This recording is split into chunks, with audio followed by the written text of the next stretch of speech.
Everyone, what's going on? The Pocket Moggers here. Today, I just wanted to talk real quick about the Dragon Ball Games Battle Hour 2026. It was an event that happened yesterday, being April 19th, 2026, in which they talked about all of the new Dragon Ball games that are coming out and the new products and everything that tie into those games. And I love Dragon Ball. For those of you who may not know, it's my favorite anime. My favorite long form anime. There are other animes that I like better, but they're short. This is my favorite long going series. So I'm always interested to see what's going on. So I just want to give you guys a brief, run over the stuff that was shown. And just talk about my thoughts on it real quick, and then yeah, I mean that's pretty much it for this video.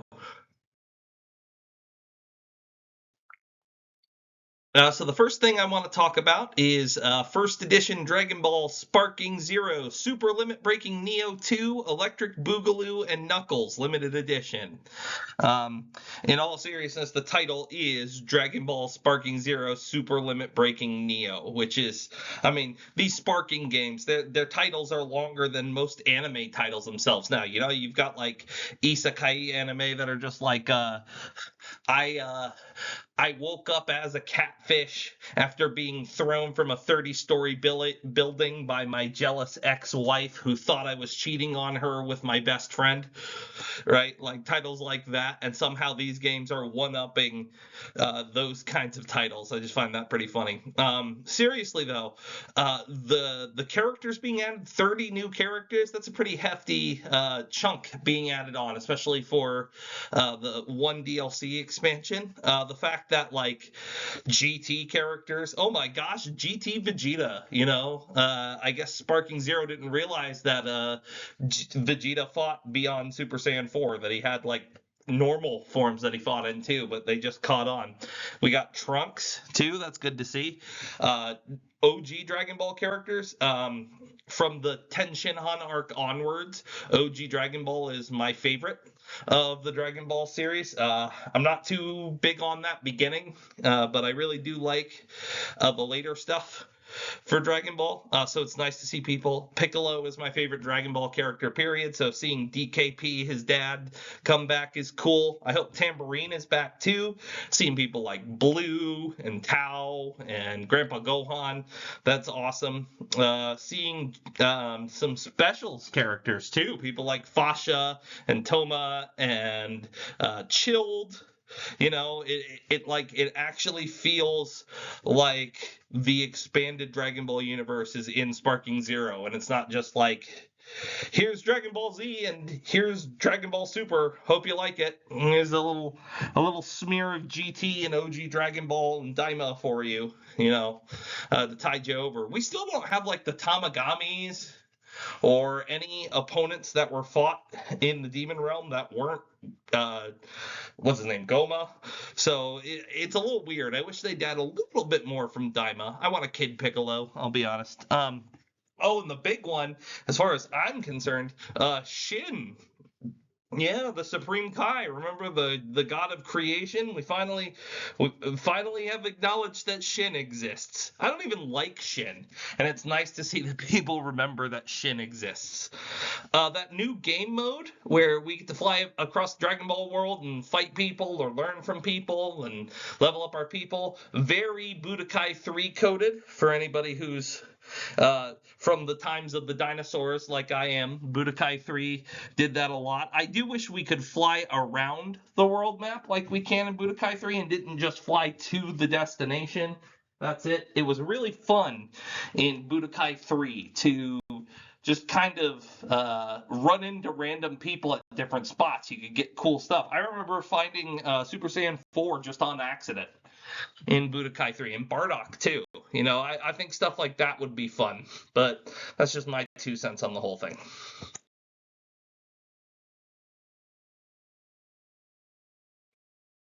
Okay, so before I make my statement here about this whole thing, I do need to let it be known I am not the biggest Xenoverse player. I love the concept of Xenoverse to death. I think it's awesome. But up to this game, there have just been parts of it that I really don't care for. The big thing that I just don't like in Xenoverse is how over monetized everything is. I shouldn't have to buy $150 of DLC just to be able to play your game. Plus the game itself, it's a little ridiculous. I hope that with this third one, they'll make the packs a little larger and have the content come out a little more sporadically, but in bigger volumes, even if it means a little more for each individual package that they release of the DLC. I'd be fine with that if it means that, you give me like meaty expansions worth the money. But having said that, Xenoverse 3, the vibe for Xenoverse 3, the mood, that's kind of more of what I've been looking for. I've always hated that in the first two Xenoverse games. It's not like you don't have friends, but you just live in this weird little bubble that isn't allowed to interact with the rest of the Dragon Ball universe. You know what I mean? Yeah, sure, you go back in time and you stop bad things from happening, but the minute you stop those bad things from happening, you never existed in that time. So you're not actually friends with Goku. You're not actually training with Piccolo. You're not, right? Because those people won't remember you when everything is said and done. Right? So it all feels impermanent and kind of lazy, in my opinion.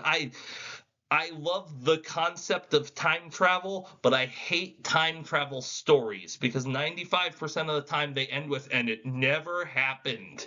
And it just sucks. It's a really cheap cop out. So, yes, undoubtedly we will time travel in this new Xenoverse game, but we have an Earth that we live on. There's that character who appears to be your rival character for the story. That's very chipper and has a little bit of a friendly rivalry thing going on with you. Call me crazy, but it seems like Goku and Vegeta's descendants have swapped places. That guy's very Goku coded, and I think that he is the guy catching up to as the fans call him, John Dragon Ball, living over in Capsule Court and doing all this stuff. And I think that's kind of nice, a fun little inversion there.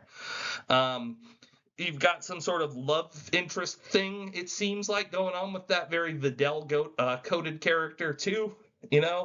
He's got friends like the big guy who was hanging around with the Videl character. It feels like a world. People are there. It's great. That stuff's awesome. I hope they expand on that, and I hope it's not just a fun little cutscene, and then you get to play the actual game, and none of the stuff that we saw is actually there. That was just a fun little teaser. Anyway, here's your big giant bubble that you live in. I really hope that's not the case.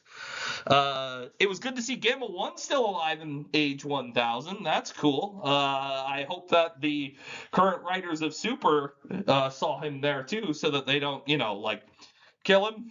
It might cause some problems for canon, for continuity, but it was cool.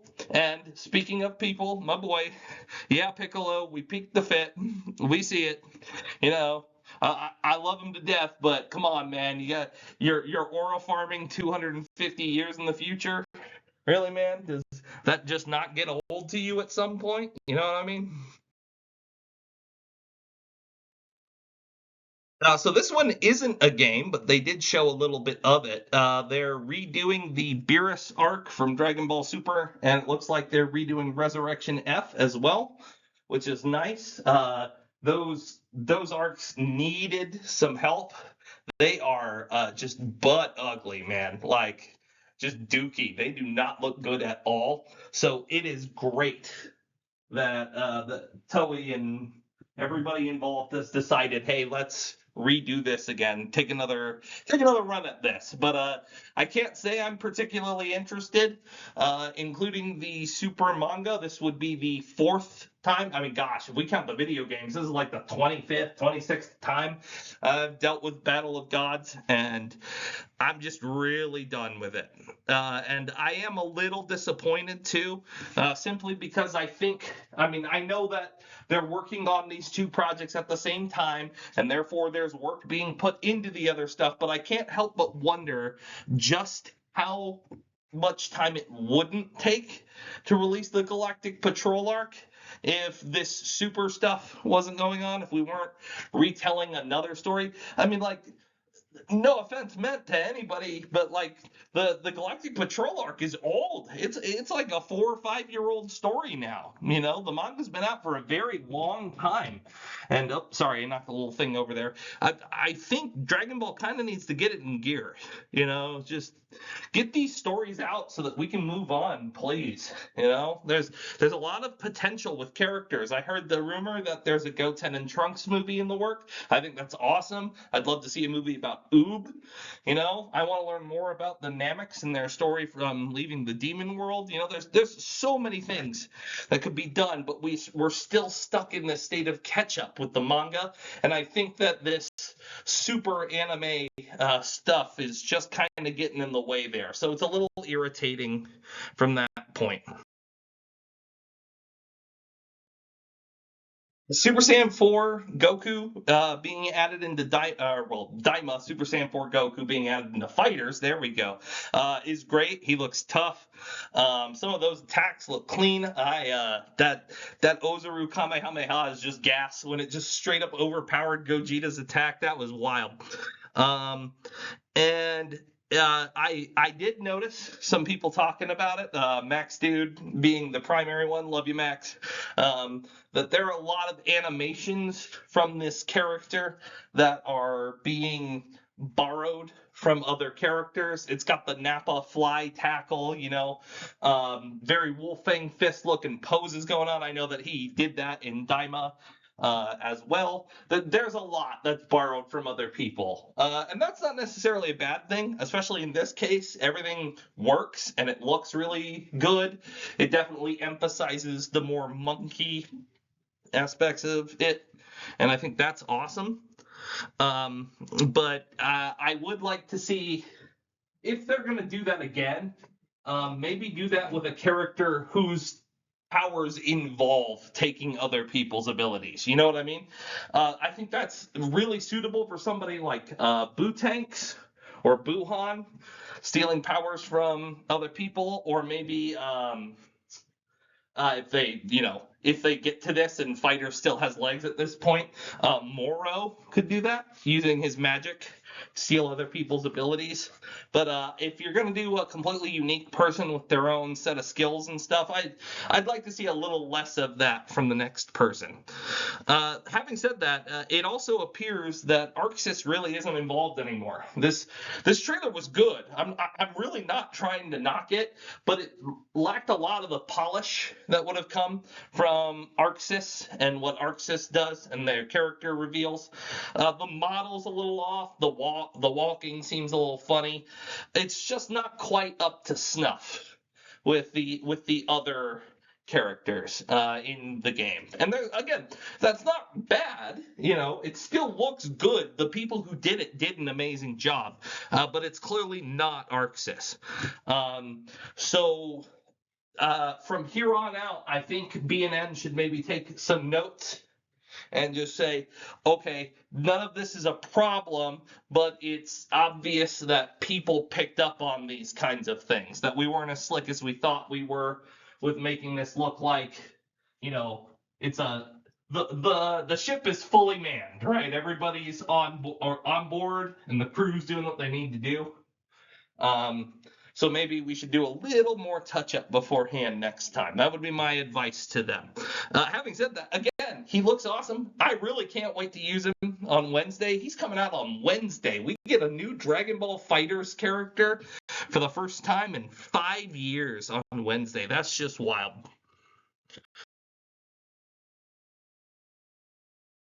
Yeah, and on top of the things that I mentioned, there was stuff for Dokkan, for Gekishin, Squadra, and Legends. I don't play any of those games. I don't have any problem with any of them inherently, but I have never been a cell phone gamer, just like at all. Never have been, never will be. Phones are for making calls and checking your emails, not playing video games. At least that's how my like I said earlier, my ancient decrepit ass feels about it.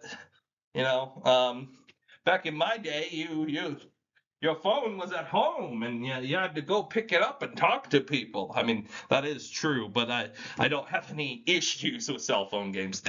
I didn't grow up with them. I'm not exposed to them the way that other people are. So I really don't have much to say about these three other than the stuff looked good. I love the costumes in Gekishin Squadra.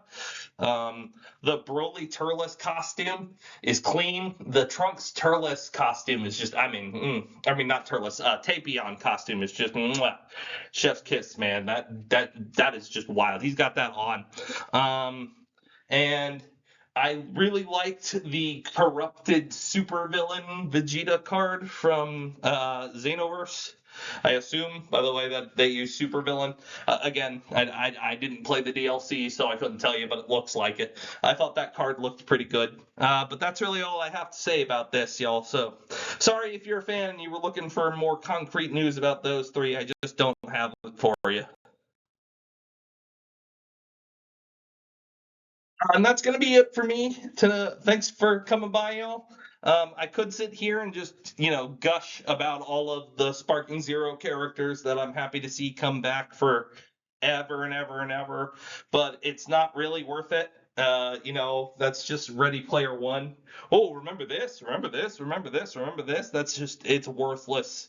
Worthless commentary, and I don't want to take up your time with that. So, have a great one. Let your families know that you love them. Stay safe out there in this crazy world. And just, for fairness, I don't own Shueisha, Dragon Ball, Toei, Shonen Jump, Bandai Namco, anything related to any of those stuffs. This is purely for fun. It's under fair use. Thanks again. Have a great one, y'all.